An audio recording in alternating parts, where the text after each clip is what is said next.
তোমাদের কাছে আমি তোমাদের বুড়োদা আমার ঝুলি নিয়ে হাজির হয়েছি, ঝুলি থেকে বের করে মজার মজার গল্প শোনাতে।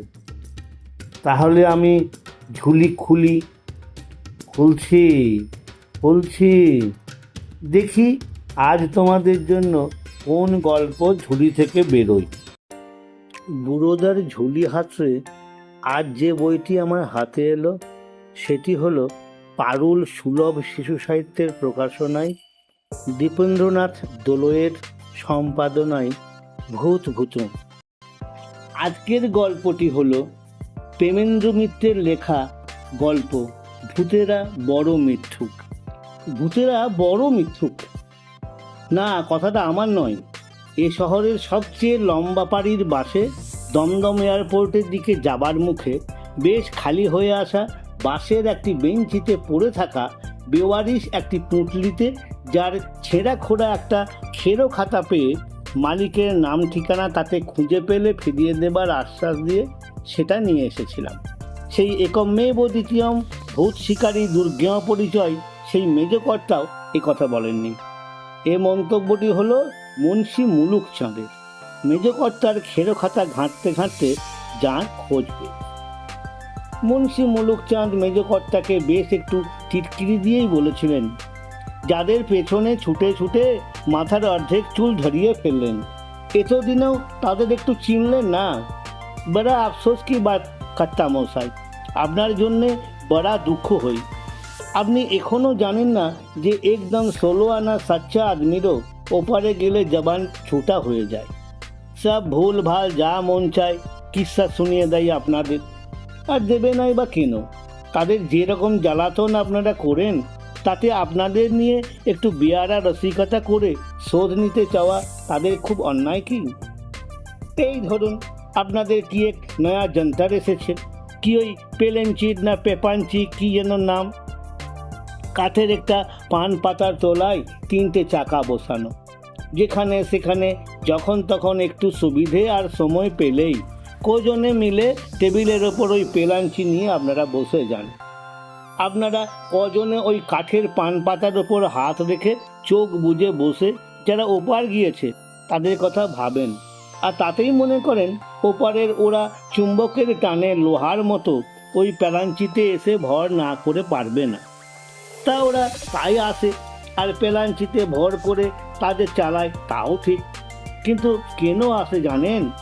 আসে কখনো কখনো আপনাদের বুদ্ধিশুদ্ধির দৌড় দেখে আপনাদের নিয়ে একটু মজা করতে। যেমন 2-4টে অজানা খবর আপনাদের মনের লুকোনো পাতা থেকেই পড়ে নিয়ে আচমকা জানিয়ে দিয়ে তাক লাগানো। তাক লাগাবার পর ওই পান পাতা পেলাঞ্চি নাড়িয়ে যা লেখে তাতেই আপনারা ভয় ভক্তি বিশ্বাসে গোদো গোদো।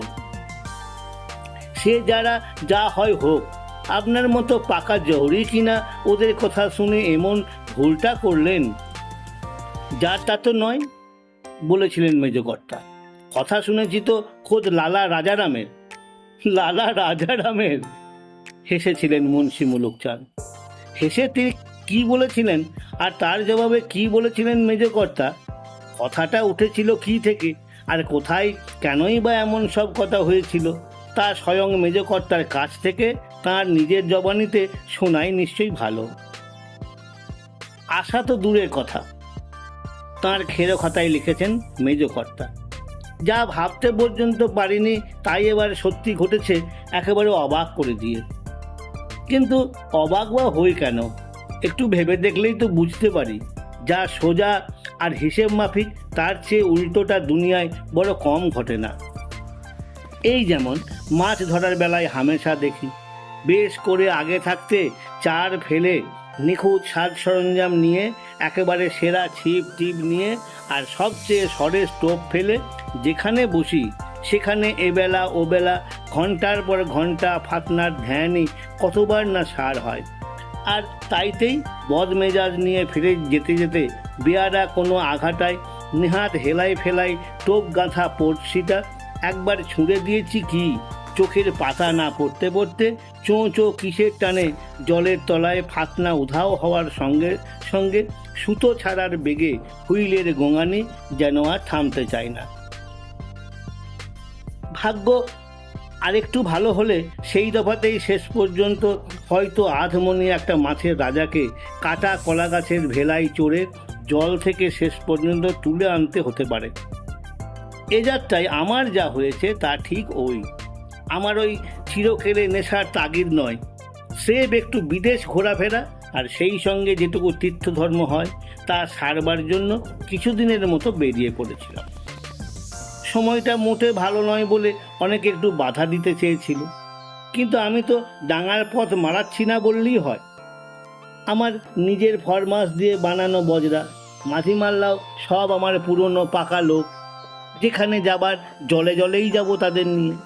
ছোটোখাটো তো নয়, প্রায় অকুল নদী, এপারে কিছু লোক দেখলে ওপারে গিয়ে ভিড়লেই হলো। সুতরাং আমার ভাবনাটা কিসের? তা সেরকম ভয় ভাবনার কিছু হয়নি এ পর্যন্ত। খেসে খেলে ভেসে ভেসে অমন দুটো মুল্লুক তো পার হয়ে এলাম। তার মধ্যে কখনো সখনো রাত বিরেতে গুরুম গারামের মতো যে আওয়াজ শুনেছি, তা মেঘের ডাক যে নয় তা কে বলতে পারে?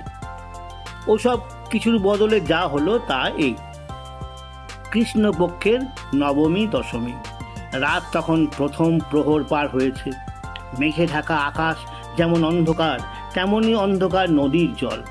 স্রোত আর হাওয়ার সুবিধা নিতে যে পার ঘেঁষে বজরা যাচ্ছে, সেখানকার সব কিছুও যেন গাঢ় কালির পোঁচ লাগানো।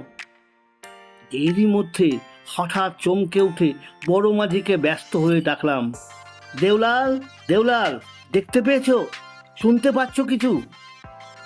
দেওলাল তখন আমার পাশে এসে দাঁড়িয়েছে। একটু যেন দ্বিধা করে বলল, হ্যাঁ সরকার। তাহলে চুপ করে দাঁড়িয়ে আছো কেন? একটু ধমকের সুরে বললাম, বজরা রোখো, লাগাও ওই ঘাটে ভিড়োনো কি। তাকে কথাটা শেষ করতে না দিয়েই আবার ধমকে উঠলাম, দিনকাল খারাপ তো কি, অজানা ঘাটে ওই একটা মানুষ আমাদের বজরা সমেত এতগুলো মানুষকে খেয়ে ফেলবে। মানুষটা আমার নাম ধরে ডাকছে, শুনতে পেয়েছো? এমন অসম্ভব জায়গায় ও নাম ধরে ডাকাটা যত তাজ্জবই করুক, তা শোনার পর বজরা না থামিয়ে চলে যাওয়া আমার পক্ষে সম্ভব ছিল না। যেখানে মানুষটাকে দেখেছি, বজরা এতক্ষণে স্রোতের টানে তা ছাড়িয়ে অনেকটা পথ এগিয়ে এসেছে। সেখান থেকে বজরা ঘুরিয়ে যথাস্থানে লাগাবার হুকুম দিয়ে দেওলাল আমার কাছে ফিরে আসবার পর বললাম, যাও, আমার কামরা থেকে বন্দুকটা বরং নিয়ে এসো। দেওয়াল বন্দুক আনতে গেল না।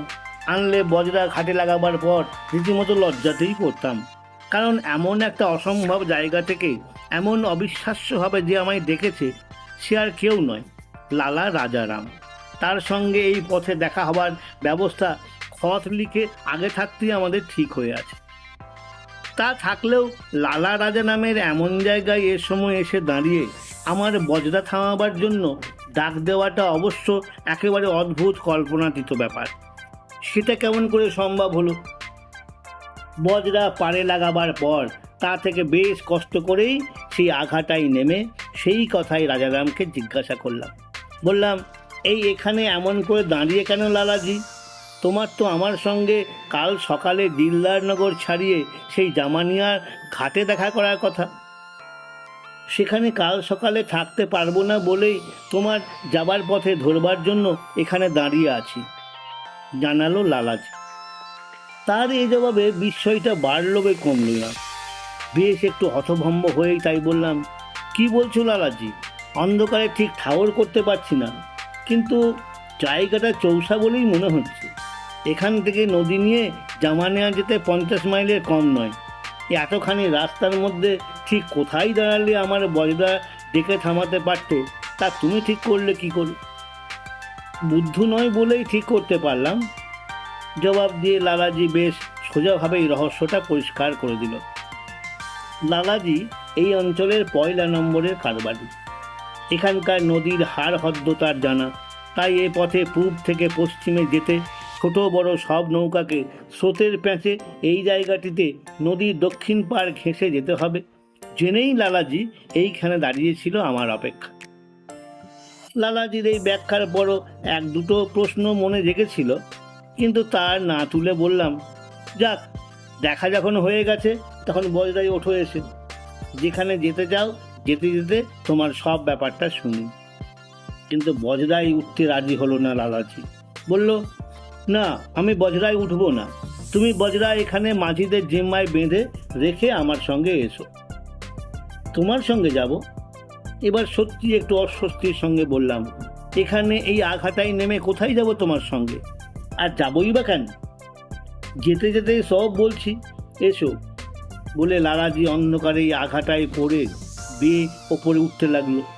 লালাজির আবদারটা অত্যন্ত বেয়ারা হলেও অগ্রাহ্য করতে পারলাম না। লালা রাজারাম এদিকের এই সমস্ত তল্লাটের মস্ত বড় নামী লোক। শুধু অগাধ ধনী শেঠই নয়, মস্ত বড় দাতা। সারা দেশময় সব বড় বড় শহর আর তীর্থস্থানে কত ধর্মশালা যে সে বসিয়েছে তার ঠিক নেই। বাংলাদেশে ভাগীরথীর ধারের সব তীর্থস্থানে এমন কিছু ধর্মশালা বসাবার ব্যবস্থা করবার সময় তার সঙ্গে আমার আলাপটা দোস্তিতে দাঁড়িয়ে যায়। এইরকম একটা সাচ্চা মানুষ আমি খুব কম দেখেছি বলে সাক্ষাৎ দেখাশোনা না হলেও চিঠিপত্রে সে দোস্তিটা আমি ফিকে হয়ে যেতে দিইনি। যত বেয়ারা আজগুবি মনে হোক, এ রাত্রে তার ফরমাস শুনে তার সঙ্গে তাই না গিয়ে পারলাম না। সঙ্গে যেতে যেতে তার কাছে যা শুনলাম তা খুব দুঃখের হলেও একেবারে অভাবিত কিছু নয়। এ অঞ্চলে এখন দারুণ গণ্ডগোল। কুনওয়ারা সিং আরার কাছে জগদীশপুরে কোম্পানি গোড়াপল্টনের কাছে হেরে গেছে। তার সঙ্গে যোগ ছিল বলে কোম্পানির ফৌজ রাজারামের জামানিয়ার কুটির ওপর চড়াও হয়ে সব লুটপাট করে নিয়ে গেছে। সেখানে আর তার থাকবার উপায় নেই বলেই লালা রাজারাম আমার জন্য এখানে এসে দাঁড়িয়ে আছে। কিন্তু কি দরকার ছিল অত বড় বিপদের পর তোমার এত কষ্ট করে আমার জন্য এখানে এসে দাঁড়াবার? আমি সত্যি আশ্চর্য হয়ে বললাম, আমার তো কোনো সত্যিকার দরকার নেই। এই পথে যাচ্ছিলাম বলে তোমার সঙ্গে দেখা করতে চেয়েছিলাম। বাহ! লালাজি আমার কথায় যেন দুঃখ পেয়ে বলল, আমি কথা দিয়েছিলাম না যে তোমার সঙ্গে দেখা করব? আমার কথার কোনো দাম নেই? লালাজির নরম জায়গাটা ঘা লাগাবার ভয়ে কথাটা ওইখানেই চাপা দিয়ে এতক্ষণের সত্যিকার যা নিয়ে উৎকণ্ঠা সেই প্রশ্নটাই করলাম। কিন্তু আমরা যাচ্ছি কোথায়? শুধু আঘাটা দিয়ে উঠে নয়, অন্ধকারে আদার পাদার বন জঙ্গল আর ছড়ানো ইট পাথরের পুরো জমির ভেতর দিয়ে হোঁচট খেতে খেতে যেভাবে এতক্ষণ এসেছি, তাতে এই প্রশ্নটাই অনেক আগে করার কথা। রাজারামের কথায় বাধা দিতে চাইনি বলেই এতক্ষণ চুপ করেছিলাম। প্রশ্নটা শুনে লালাজির মনে হলো যেন একটু ঠাট্টার সুরে আমার কথাটাই আবার আওড়ে বলল, কোথায় যাচ্ছি এখনই দেখতে পাবে। তা সত্যিই পেলাম। অন্ধকারের মধ্যে হঠাৎ যেন সামনে একটা কালো পাহাড় খাড়া হয়ে উঠেছে মনে হলো। পাহাড় নয়, বিরাট এক সাবেকি মঞ্জিল। এখন অবশ্য প্রায় ধ্বংসস্তূপ হতে চলেছে। তারই ভেতর এ ঘর ও ঘর, এ গলি ও গলি দিয়ে এ কোথায় নিয়ে যাচ্ছে লালাজি। লালাজি অবশ্য যেতে যেতেই সে কথা আমায় জানিয়েছে, কোম্পানির সে এখন বিষ নজরে পড়েছে। কুনওয়ারা সিংয়ের হারের পর কোম্পানির ফৌজ আর চরেরা সিংজির সঙ্গে বিন্দুমাত্র সংসব যাদের ছিল নির্মম হয়ে তাদের খুঁজে বেড়াচ্ছে। লালা রাজারাম তাদের কাছে পয়লা নম্বর দুশ্মন। লালাজিকে তা এখন পালিয়ে বেড়াতে হচ্ছে। কোম্পানির হাতে ধরা পড়লেও সোনা দানা হিরে জহরত নিয়ে তার বিপুল সম্পত্তি যাতে তাদের হাতে না পড়ে, তাই লালাজি অনেক খুঁজে খুঁজে এই পুরনো মঞ্জিলের ধ্বংসস্তূপটা বার করে তার একটা গোপন কামরায় সেগুলো লুকিয়ে রাখবার ব্যবস্থা করেছে। নিজের ভাগ্য দোষে ধরা পড়লে বা মারা গেলেও এই বিপুল ঐশ্বর্য যাতে বেপাত্তা না হয়ে গিয়ে তার বিশ্বাসী ভালো একজনের কাজে লাগে, তাই সে আমাকে সেই গুপ্ত কামরাটা দেখিয়ে রাখবার জন্য এনেছে। তা এনেছে, ভালোই করেছে। কিন্তু সে কামরা আমায় দেখাবে কখন? ঘরের পর ঘর, গলির পর গলি, সিঁড়ি দিয়ে ওঠো আর নামো, এই করতে করতে সব জায়গাটা আমার কাছে গোলক ধাঁধার চেয়েও জটিল মনে হচ্ছে। যে রাজারাম নিজে সে কামরা আবার চিনতে পারবে তো? সে প্রশ্নের জবাব যা পেলাম তা কল্পনাতীত। একটা বেশ লম্বা আবছা অন্ধকার ঘুলঘুলি দিয়ে আমায় নিয়ে যেতে যেতে লালাজি হঠাৎ আমার দিকে ফিরে দাঁড়িয়ে কীরকম বিশ্রী অদ্ভুতভাবে হেসে বলল, এইখানটায় আমি নিজেই তারপর হারিয়ে গেছি। এই কথা কটা উচ্চারণের পরই সামনে থেকে সে এক নিমেষে একেবারে নিশ্চিহ্ন হয়ে গেল। লালাজি, লালাজি, লালাজি, আমি চিৎকার করে উঠলাম। তার জবাবে প্রথম একটা বিকট হাসি সমস্ত বাড়িটার ভেতর দিয়ে যেন ঝোড়ো হাওয়ার মতো বয়ে গেল। তারপরেই লালাজির বিদ্রুপে বাঁকা গলা, খোঁজো খোঁজো বাবুজি, সোনা চাঁদি হীরা জহরতের বহুত লালচ তোমার দিলের মধ্যে কেমন, খোঁজো খোঁজো, তাহলে জান দিয়ে খোঁজো। আর কিছু না পারো সেই লুকোনো কামরায় হীরা জহরতের উপর তোমার হাড্ডিগুলো হয়তো সাজানো থাকতে পারবে। লালাজি, লালাজি, আমি প্রায় কোঁকিয়ে চিৎকার করে বললাম, এসব তুমি কি বলছো?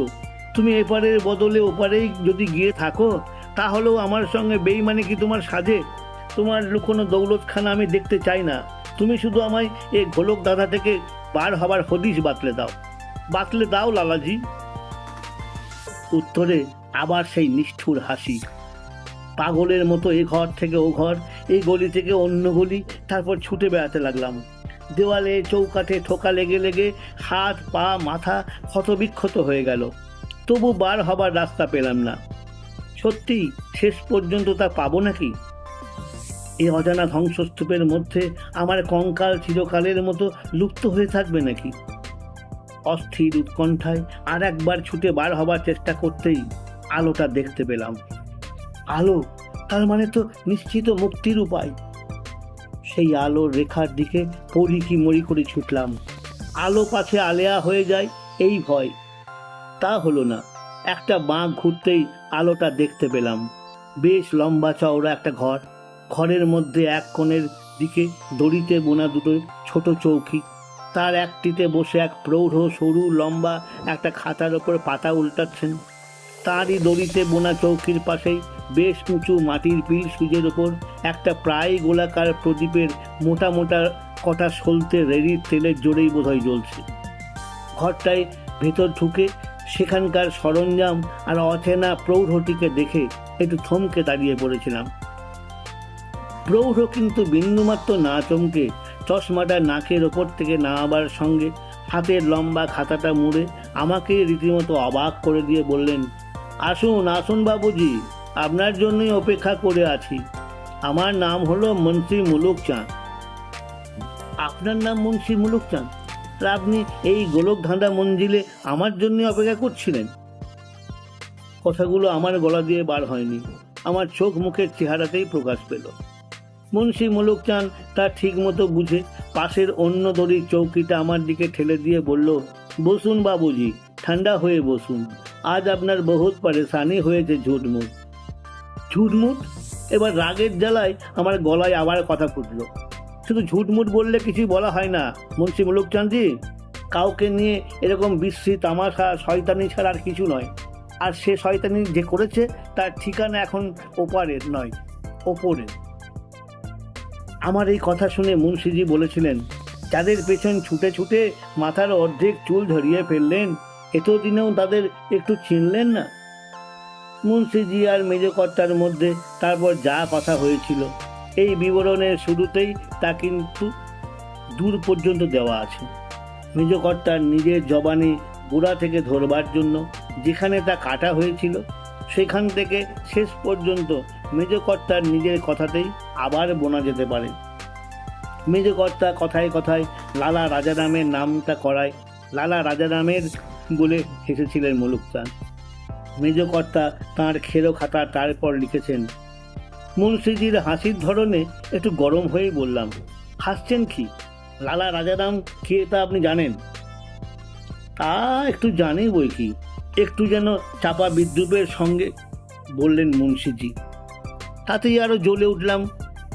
জানেন লালা রাজারামের কথার কি দাম? লোকে স্বয়ং যুধিষ্ঠিরের চেয়ে তাঁর কথায় বেশি বিশ্বাস করে। করে নয়, করতো, বললেন মুন্সি মুলুক চাঁদ একটু মুচকি হেসে। কিন্তু আগেই তো আপনাকে বলেছি এপারের সঙ্গে ওপারের কোনো মিল নেই।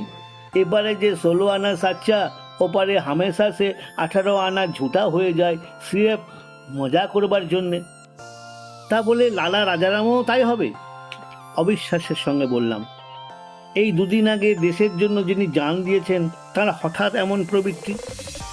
যদি বলি ওই জান দেওয়াটাই ঝুটা বাহাদুরি। আগের মতোই মুখ টেপে হেসে বললেন মুন্সি মুলুকচাঁদ। লালাজি কুনওয়ারা সিংকে ছেড়ে কোম্পানিরই শরণ নিয়েছিলেন। তারা জান নিয়েছে কোম্পানির ফৌজ নয়, তার আগের দলেরই লোক বিশ্বাসঘাতকতা করার জন্য। কখনো না, হতে পারে না। আমি প্রায় মারমুখো হয়ে বললাম, কি জানেন আপনি লালা রাজারামের বিষয়ে? কে আপনি? আমি লালারামের মুন্সি, তাই সব জানি, গম্ভীর হয়ে বললেন মুন্সিজি। মাথাটা প্রথমে গুলিয়ে গেলেও এতক্ষণে নিজেকে অনেকখানি সামলে নিয়েছি। তবু মুন্সিজির মুখের দিকে না চেয়ে নিচের মেঝেতে প্রদীপের আলোর ছায়াগুলোর দিকে তাকিয়ে ধীরে ধীরে বললাম, আপনি লালা রাজারামের মুন্সি ছিলেন, তাই সব জানেন? কেমন মুন্সিজি? আপনি লালাজিকে নিজের দলের সঙ্গে বেইমানি করবার জন্য তাদের হাতে মরতে দেখেছেন, তারপর ওপারে গেলে সাচ্চারাও সব ঝুটা হয়ে যায় জেনে এখানে আমার মতো নিরীহ মানুষ যাতে লালাজির হাতে বেশি নাকাল না হয় তা দেখবার জন্য এখানে পাহারাদার হয়ে বসে আছেন। এই তো আসল ব্যাপার, না মুন্সিজি? মুন্সিজি এবার খুশি হয়ে কি বলতে যাচ্ছিলেন, তাকে বাধা দিয়ে বলে গেলাম, আপনাকে কিছু আর বলতে হবে না মুন্সিজি, আপনি যা করেছেন তা অতি মহৎ কাজ, কিন্তু এপারের কারুর পক্ষে ওপারের কারুর উপর পাহারাদারি করায় বেশ একটু ঝামেলা নেই কি? তা আছে। মুন্সিজি স্বীকার না করে পারলেন না। তবে মানে? মুন্সিজিকে আবার থামিয়ে দিয়ে বললাম, তবে আপনার নিঃস্বার্থ গরজটা বড় বেশি।